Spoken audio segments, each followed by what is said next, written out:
Bonjour chers téléspectateurs, ici Amélie Arcan et voici mon co-animateur, Laurent Blanchet. Bienvenue à l'émission Il fait beau dehors et on en parle encore. Aujourd'hui, nous accueillerons deux poètes ayant marqué l'histoire du Québec.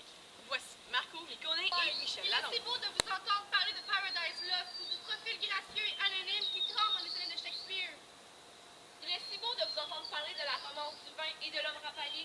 Imaginez vos coureurs des bois, des poèmes dans leur carquois. Nous sommes un peuple inculte et bègue, mais ne sommes pas sourds au génie d'une langue. Parlez-nous avec l'accent de Milton et Byron et Shelley et Keith. Speak white, et pardonnez-nous de n'avoir pour réponse que les chants rauques de nos ancêtres et le chagrin du négligent. Nous sommes 100 peuples venus de loin. Partagez vos rêves et vos hivers. Nous avions les mots de Montal et de Neruda, le souffle de l'Oural, le rythme des haïkus. Speak white now. Nos parents ne comprennent déjà plus nos enfants. Speak white. Parlez de choses et d'autres. Parlez de la grande charte, du monument à Lincoln, du charme gris de la Tamise, de l'eau rose du Frontenac. Parlez de vos traditions. Nous sommes un peuple peu brillant, mais fort capable d'apprécier toute l'importance des crumpets et du Boston Tea Party. Nous sommes étrangers à la colère de Félix et au spleen de Néligan. Parlez-nous de votre charte, de la beauté vermeille de vos automnes, du funeste octobre et aussi du noblet. Nous sommes sensibles aux cœurs cadencés, aux esprits cadenassés. Speak what? Mais quand vous really speak white, quand vous get down to brass tacks pour parler du gracious living et parler du standard de vie de la grande société un peu plus fort, alors speak white. Aussi vos voix de contre-maître, nous sommes un peu durs d'oreille. Nous vivons trop près des machines et n'entendons que notre soupe au-dessus des outils. Comment parlez-vous dans vos salons huppés? Vous souvenez-vous du vacarme des usines? And of the voice des contremaîtres? You sound like them more and more.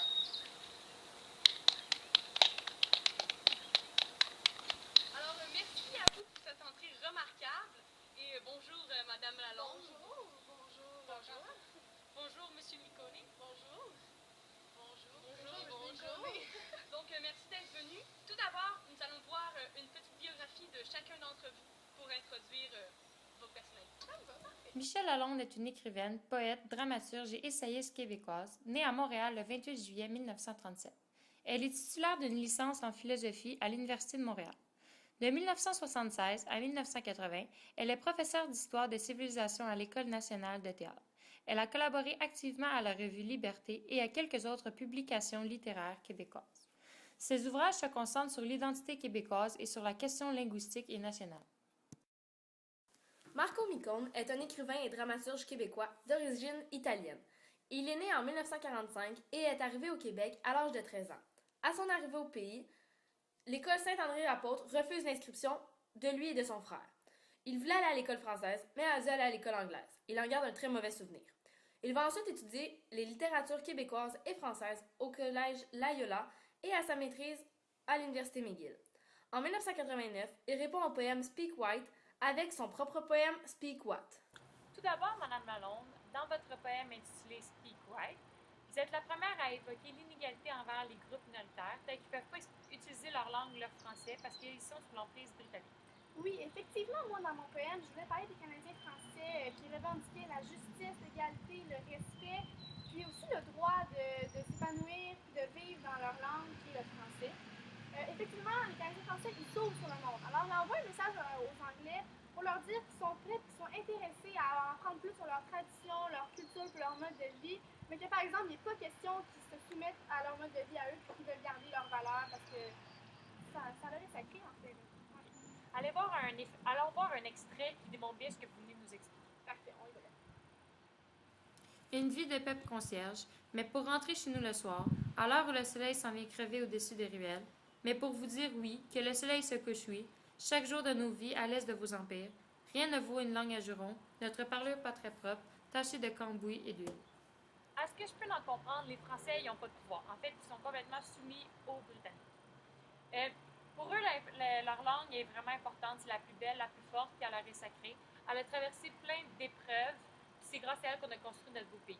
Ils croient aussi qu'il n'y a rien de plus puissant et de plus fort pour exprimer certains propos qu'en utilisant un bon sacré. Donc, merci Madame Lalonde et merci Laurent pour cette introduction sur votre œuvre. Donc, Monsieur Micone, vous, en 1989, vous vous sentiez obligé un peu de répondre au poème Speak White de Madame Lalonde, car vous vouliez exprimer un peu ce que les immigrants pensaient de leur arrivée au Canada, lorsqu'ils sont arrivés aussi, qu'on leur a un peu imposé la langue française. Donc, parlez-nous-en un peu.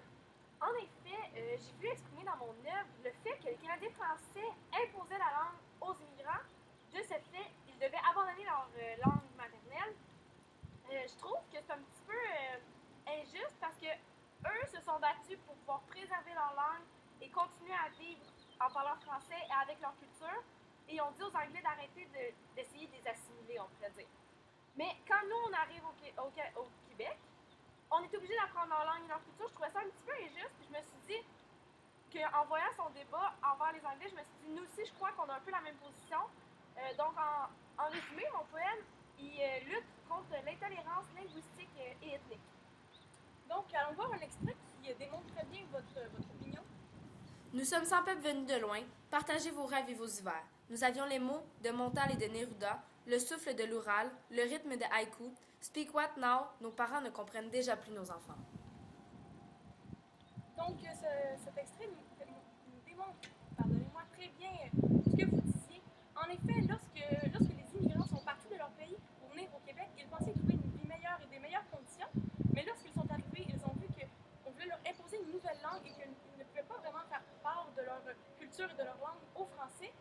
Et puis, ils trouvaient ça vraiment dommage car les Anglais leur ont fait subir une assimilation, comme vous disiez, dans le temps. Et là, eux, ils arrivent et ils font la même chose avec les immigrants. Donc, c'est un peu ça qu'ils trouvaient un peu déplacé.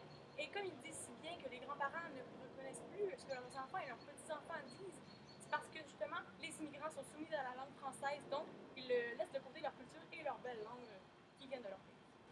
C'est D'où exactement vous ça. est venue l'inspiration d'écrire un poème sur ce thème? Il doit bien y avoir un élément qui a déclenché tout ça. Ben oui, vu que la troisième constitution, l'acte unique en 1840, on voit que les Anglais ils augmentent la pression pour vraiment assimiler les Canadiens français. Comme par exemple, la langue officielle, c'est l'anglais. Il y a aussi un nombre de députés pour des populations différentes. Mais les Canadiens, c'est le même nombre pour les deux populations. Mais les Canadiens français, on est plus. Dans le fond, on est sous-représentés à la Chambre d'Assemblée. Et croyez-vous que ce thème est toujours d'actualité, Mme Lalonde? Ben moi, je crois vraiment que c'est encore l'actualité parce que, par exemple, comme lors de l'élection du Parti québécois l'automne dernier, le but premier du Parti québécois, c'est l'indépendance du Québec. Donc on voit que les Québécois, ils tiennent encore à préserver leurs valeurs et leur langue. Puis par exemple, aujourd'hui, les rôles ont changé. Au Québec, c'est une majorité francophone, c'est une minorité anglophone. Donc là, autour des anglophones, par exemple, se tailler une place au Québec. Donc moi, je trouve que c'est encore d'actualité. Et bon, pour vous aussi, M. Miconi, à part répondre au poème de Mme Lalonde, d'où vous est venue l'inspiration? C'était quoi l'élément qui a vraiment fait que vous aviez envie de vous exprimer? Eh bien, effectivement, il y a eu le poème qui m'a inspiré beaucoup. Et aussi le fait, la montée du néo-nationalisme des années 70 environ, qui a amené la loi 101 en 1976. Cette loi-là dans le fond, le mouvement néo-nationaliste prônait la promotion de la langue française.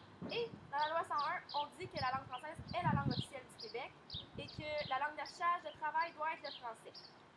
Cette loi a beaucoup brimé les droits d'expression des immigrants et ils ont beaucoup perdu pour pouvoir s'exprimer Donc, avec leur comme langue a maternelle. demandé Laurent à Mme Lalonde, pensez-vous que ce sujet de immigrants versus français est encore d'actualité dans notre temps? Selon moi, oui, encore beaucoup, car justement, en 1990, le Québec a instauré des critères de sélection afin d'encourager l'immigration francophone et non les autres immigrants. Les autres immigrants, ils sont désavantagés par rapport aux francophones, afin de préserver le français au Québec et de garder l'identité du Québec. Selon moi, par contre, ça brime beaucoup les droits des immigrants. Donc, merci à vous d'être venu. Merci Laurent de m'avoir assisté pour une autre émission. Et on va vous revoir la semaine prochaine avec de nouveaux invités qui, je le crois, sont haut en couleur. Oui, non? Ça nous fait plaisir. Merci de nous avoir beaucoup. invités. Mais merci à Au vous. revoir. Au revoir. Au revoir. Au revoir. Suite à notre émission de la semaine dernière, nous avons eu beaucoup de témoignages de la part du public concernant le poème Speak White et Speak What. Donc, pour voir ces extraits des témoignages, restez des nôtres et nous vous les montrerons dans quelques instants. Maman! Est-ce que tu te rappelles du poème que je t'ai fait lire tantôt? Le poème, c'était Speak What, c'est ça? Ouais, c'est ça. À quoi t'as fait penser? Ah, ben, ma petite fille, ça m'a rappelé, dans le temps que je suis arrivée au Canada, ça a été vraiment difficile parce que nous, ma famille et moi, on était portugais. Fait qu'on arrive du Portugal en pensant qu'on allait avoir une vie meilleure, des meilleures conditions puis tout. Mais on est arrivé, puis les Français nous ont imposé ça. Hein? Cette langue-là, le français, ça a été difficile, notre culture. On l'a pas pu leur montrer c'était quoi notre langue non plus. Puis on pensait que ça allait être plus facile, ils allaient être cléments avec nous, puisque les Anglais leur avaient imposé leur langue, mais non, on est arrivé ici, là. Ça a été un gros choc, ça a été vraiment dur de s'adapter, puis encore là, même dans le temps, là, c'est difficile de faire montrer notre culture aux autres. Ok, merci. Alors, moi, le poème Speak White, je trouve que ça m'a beaucoup bouleversée. Parce que ça m'a rappelé dans mon jeune temps qu'il y avait beaucoup d'immigrants qui arrivaient de l'Europe ou des pays asiatiques parce qu'il y avait des problèmes ou la guerre dans leur pays. Bon, ok, je suis d'accord, quand ils viennent, on doit les aider un peu à s'adapter, on peut essayer de comprendre un petit peu leur langue, puis tout ça. Mais là, de là à ce qu'on apprenne toutes les langues, puis qu'on fasse toutes les cultures, ça commence à être trop compliqué. Il faut qu'ils apprennent aussi notre langue, puis il faut qu'ils s'adaptent aussi. Ils ont décidé de venir dans notre pays, on peut pas apprendre toutes les langues du monde pour essayer de satisfaire tous les pays, là. Tu sais, si tu t'en vas en Chine, tu vas apprendre le chinois aussi, puis tu vas t'adapter. On peut pas non plus satisfaire tout le monde. Et voyons, comment ça marche, Juliette, là? Je sais pas comment c'est moi, là. L'électronique, là. Oh! Bonjour, je m'appelle Ginette. Puis moi, c'est Jasmine, hey! Puis, On va parler de quoi? Speak White. What? Speak White. What? Speak Ouais. White.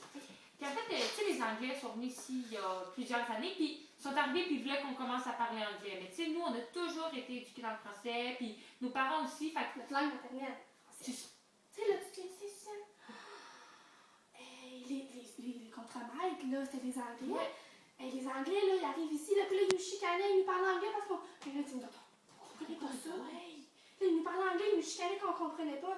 Eux autres, là, en fait, là, le premier peuple qui est arrivé au Québec, là, c'est qui? C'est nous autres, les Français. Puis là, les Anglais, ils arrivent, là, puis ils nous balayent comme si rien n'était, puis ils commencent à mettre leurs règles, puis tatati, tatata, hey! Ici, là, c'est français, puis on changera pas. Puis même encore aujourd'hui, là, on se bat, puis on défend notre langue, là. Ouais, puis. Tu sais, il n'y a pas question, mes petits-enfants, mes arrière-petits-enfants, puis toutes mes générations, on va continuer à défendre le français. Et puis là, hein, les enfants, ils écoutent de la musique anglaise, hein, les États-Unis, wouhou, c'est le fun. Puis à l'école, ils apprennent l'anglais. Elle fait des orales en anglais. Je comprends pas moi quand elle me parle en anglais, ma petite fille, là. Ici, là, au Québec, là, c'est le français, point final.